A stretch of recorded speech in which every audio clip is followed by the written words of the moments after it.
America. We are the richest country on Earth, and indeed, the richest civilization that has ever existed. We put a man on the moon. We invented the internet, the assembly line, and the airplane.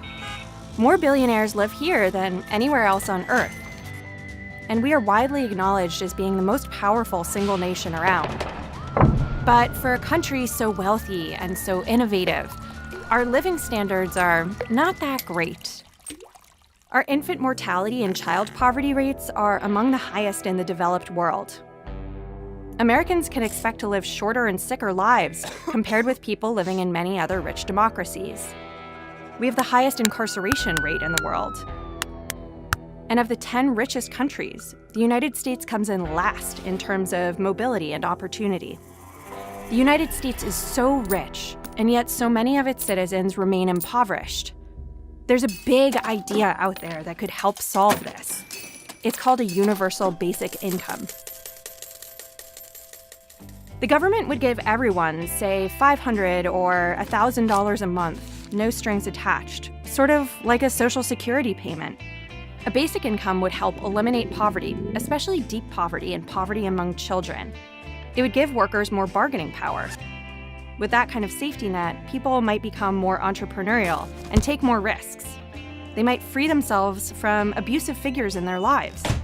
They might go back to school. They might make more art. They might choose to spend more time with their families or take care of their elderly relatives or volunteer in their communities. And economists think it is unlikely that many people would stop working. Just look at lottery winners. 85% of them continue to work. Studies even show that people might be more productive, healthier, happier, and more cohesive as a society. Most importantly, a UBI would give Americans basic security and more control over their lives. There are some downsides to a UBI. It would cost a lot, though the United States is a relatively low-tax country right now, and we could afford it. It might lead some people to stop working, particularly older workers, younger workers, and the parents of little kids. It might create inflation with prices rising since everybody would have more money to spend. It also might grate against our deep-seated belief that nobody should get something for nothing. The idea of a basic income isn't new. It's been around for more than 500 years, with everybody from Martin Luther King Jr. to Richard Nixon to Bill Gates supporting some version of it.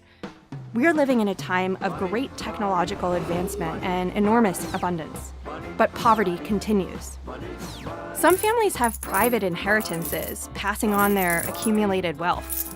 A basic income would be like a social inheritance, sharing the wealth that this society has created and eliminating deprivation for everybody. Fall on me, life's a lottery.